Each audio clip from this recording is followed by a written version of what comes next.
ಈ ಒಳ ಮೀಸಲಾತಿಯನ್ನು ಆಗಬೇಕು ಅಂತೇಳಿ ನಮ್ಮ ಸರ್ಕಾರ ಇದ್ದಾಗ ನಾವು ಮಾಡಿದಿರಿ. ಇವತ್ತು 49ಕ್ಕೂ ಹೆಚ್ಚು ಅಲಮಾರಿ ಸಮುದಾಯದವರು ಇವತ್ತು ನಮ್ಮ ಜೊತೆ ಇಲ್ಲಿ ಬಂದಿದ್ದಾರೆ. ನಾವು ಆ ಹೋರಾಟಕ್ಕೆ ಬೆಂಬಲ ಕೊಟ್ಟಿದ್ದೀರಿ.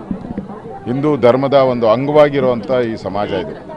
ಅವರು ಬಹಳ ಬಡತನ, SCಗಳಿಗಿಂತ ಹೆಚ್ಚು ಬಡತನದಲ್ಲಿರುವಂಥ ಅಲಮಾರಿ ಜನ.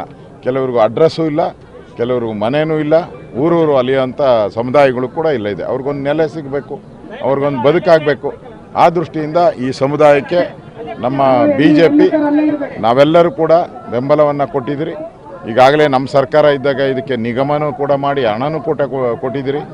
ಜಗದೀಶ್ ಶೆಟ್ಟರ್ ಅವರು ಮುಖ್ಯಮಂತ್ರಿ ಆಗಿದ್ದಾಗ ನಾವು ಅನುದಾನ ಕೊಟ್ಟದ್ದನ್ನು ಕೂಡ ಈ ಕಾಂಗ್ರೆಸ್ ಸರ್ಕಾರ ಬಂದು ವಾಪಸ್ಸು ಪಡೆದಿದೆ. ಅದರಿಂದ ಈ ಒಳ ಮೀಸಲಾತಿಗೆ ನಾವು ಆಗ್ರಹವನ್ನು ಮಾಡ್ತೀರಿ.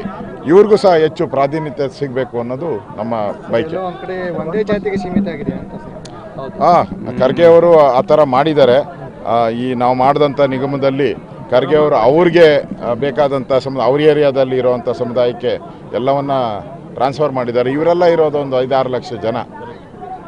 ಅದನ್ನು ತೆಗೆದುಕೊಂಡೋಗಿ ಬೇರೆ ಸಮುದಾಯಕ್ಕೆ ಸಿಗೋದು ಮಾಡಿದ್ದಾರೆ. ಅದು ಕೂಡ ಒಳ್ಳೆಯದಲ್ಲ. ಇದನ್ನು ಕೂಡ ಚರ್ಚೆಯ ಒಂದು ವಿಚಾರ ನಾವು